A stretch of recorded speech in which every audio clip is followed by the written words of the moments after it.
Esta sequência de vídeos aborda conceitos e temas do livro Soft War de Jason Paul Lowery. Neste primeiro vídeo, apresento a noção de economia primordial. Parte 1. Economia primordial. A vida é uma guerra contra a entropia e pares adversários. Antes do surgimento da vida, os recursos estavam espalhados de maneira desorganizada. Esse padrão caótico aumentava com o passar do tempo, sempre na direção de mais caos, caracterizando um fenômeno chamado de entropia. A primeira forma de vida que surgiu foi um padrão capaz de se mover na direção oposta à entropia, tornando-se mais ordenado com o tempo. Isso aconteceu por meio de uma tática de projeção de poder, conhecida como membrana, que delimitava os recursos para alimentar um motor de sobrevivência antientrópico, que, na Terra, estava codificado em uma estrutura de DNA e RNA. O único propósito desses organismos era a coleta de recursos para criar estruturas mais estáveis e poderosas, aumentando as chances de sobrevivência à entropia. A batalha pela sobrevivência dos organismos, enquanto evoluíam de estruturas unicelulares até seres complexos, é um jogo, que Charles Darwin chamou de seleção natural, em A Origem das Espécies. Lowery mapeia essa dinâmica no livro Soft War, criando um conceito que ele chama de economia primordial. Na imagem apresentada no livro, BA, benefício do ataque, em verde, representa os recursos acumulados por um motor de sobrevivência, enquanto CA, custo do ataque, em vermelho representa a capacidade de defesa, ou seja, a habilidade de impor um custo ao motor de sobrevivência adversário que tenta atacar. À medida que os organismos acumulavam recursos, o benefício de ataque aumentava, ou seja, tornavam-se alvos cada vez mais rentáveis para serem atacados por adversários. Na essência, outros organismos são depósitos valiosos de recursos, com motores de sobrevivência adversários e competitivos.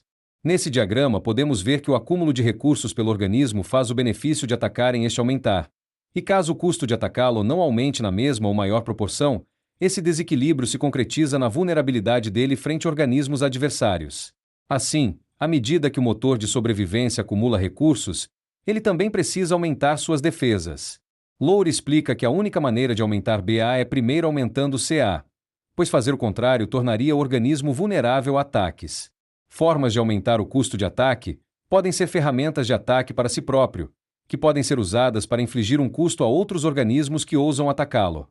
Protuberâncias, espinhos, garras e venenos são tipos de defesas que também servem de ataque. Assim, aumentar o custo de ataque é útil duplamente, pois aumenta a margem de prosperidade para que ele possa acumular mais recursos, como também possibilita ferramentas de ataque que o faz predadores. Nas células, o equivalente seriam cavidades pressurizadas na membrana que possibilitam fagocitose, em herbívoros, bocas, em lobos, garras e em humanos, armas. Sendo os recursos que essas armas possibilitam, respectivamente, energia compactada em matéria orgânica, biomassa de plantas, presas com gordura e proteína, ou tesouros saqueados de cidades. Esse ciclo de aumentar as defesas e ataque, para depois acumular mais recursos indefinidamente, é o que definimos como economia primordial. A consequência desse feedback positivo é que o ambiente se torna cada vez mais perigoso, como mostrado nesse diagrama, o custo-benefício de atacar representado pelas siglas BCRA. Pois quando os organismos aumentam seus poderes de defesa, também aumentam seus poderes de ataque, desencadeando uma corrida armamentista para aumentar o custo de ataque indefinidamente. Além disso, a ameaça da entropia também constantemente tenta desmantelar seu padrão ordenado. Temos então o dilema do sobrevivente exemplificado nesse diagrama. É preciso acumular recursos para sobreviver à entropia, mas primeiramente deve-se aumentar defesas para não ficar suscetível aos ataques. O ambiente fica cada vez mais perigoso, pois os outros organismos estão na mesma corrida armamentista, e para piorar, a entropia causa oscilações na periculosidade do ambiente, fazendo com que o custo de ataque necessário para a segurança do organismo seja indeterminado. Resta então a dinâmica de prosperar ou morrer, que persiste indefinidamente.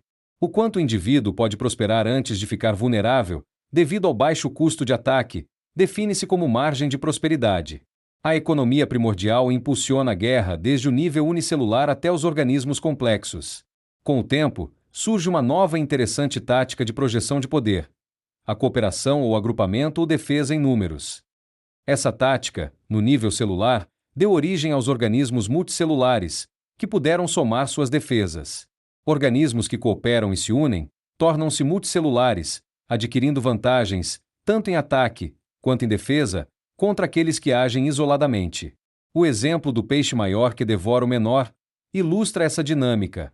A fusão de organismos em um único organismo é um exemplo da estratégia de cooperação, assim como a união de diferentes indivíduos em um grupo.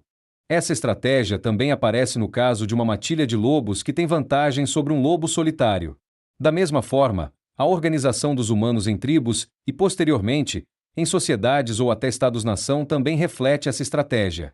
A persistência da guerra é consequência dessa economia primordial, com paralelos na corrida armamentista entre tribos, sociedades e estados-nação. Exemplos incluem as invasões bárbaras ao Império Romano, as diversas guerras locais, mundiais e frias, mostrando quão persistente e imperativa é essa economia primordial. Podemos traçar paralelos entre a membrana da célula, a pele de um organismo e barreiras como muros, paredes e até tecnologias de segurança como portões e fechaduras. Ou, em maior proporção, edificações colossais como a Grande Muralha da China. Outro paralelo possível são as presas e garras de lobos com lanças, armas e bombas usadas pelos humanos para caça e guerra. Nações-estados são nada mais que a cooperação em larga escala de primatas que alcançaram o topo da cadeia alimentar. Essas sociedades empenham numa corrida armamentista tecnológica, econômica e cultural, com sua hierarquia sendo no fim decidida pela corrida militar. Nos próximos capítulos, iremos abordar a importância na hierarquia de acesso a recursos, tanto em animais quanto humanos, enfatizando a importância dos conflitos para manter progredindo as espécies e civilizações. Se inscreva e dê like para acompanhar os próximos vídeos que virão em breve. O conhecimento é metade da batalha. Então se informe, seu canalha.